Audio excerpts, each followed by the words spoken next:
9:18 ହେଲାଣି ପାର୍ଲର ପୁରା ଭିଡ଼ ଥିଲା ମୁଁ ଠିଆ ହେଇକି ଏଇନା ବସି ପଇଲି ଆମ ବାବୁ ଟିକେ ନେଇ ଆସିଲେ ମୋର ଟିକେ ଏଇଟା କ'ଣ ମୋ ସ୍ପାଇସ୍ ଅପ୍ଟା ଟିକେ ଭାରି ମୋର ପସନ୍ଦ ଏ ଅପା ବସିଛନ୍ତି ତାଙ୍କର ଫେସିଆଲ୍ ଦେଉଛି ତାଙ୍କୁ ଦେଖାଉନି ପ୍ରାୟ ମାନେ ମୁଁ 30%କୁ ମାତ୍ର ଦେଖାଏ 70%କୁ ଦେଖାଏନି କାରଣ ପସନ୍ଦ କରନ୍ତିନି ୟୁଟ୍ୟୁବରେ ଆସିବା ପାଇଁ ତ ଆମେ ଦୁଇ ଜଣ ଯାକ ପିଉଛୁ ବାବୁ ଆଣିକି ଦେଇଛନ୍ତି ବସିକି ପିଉଛୁ ତାଙ୍କର ଫେସିଆଲ୍ ସରିଲେ ତାପରେ ଚାଲିବୁ ଘରକୁ ଆଉ ଅପା ଟିକେ ମୋତେ ଗାଳି ଦେଉଛି କି ଗାଳି ଦେଉଥିଲେ କହିଲ କହୁନଲେ ସୁନ୍ଦରୀ ଅପା ହଁ କ'ଣ ତ ଗାଳିଟା ନା ହେଇ ଆଶୀର୍ବାଦ କହିଲାନି ଗାଳିଟା ମୋ ପାଇଁ ହଁ ଥ୍ୟାଙ୍କ ୟୁ ଲଭ୍ ୟୁ ହଁ ବୃନ୍ଦାର କେଉଁ କାମଟା ଭଲ ଲାଗେ କ'ଣଟା ଭଲ ଲାଗେ ବୃନ୍ଦାର ଥ୍ୟାଙ୍କ ୟୁ ମୋର ସହନଶୀଳତା ଅଛି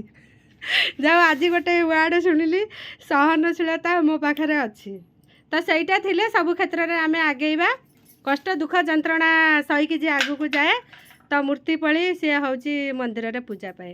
thank you love you all.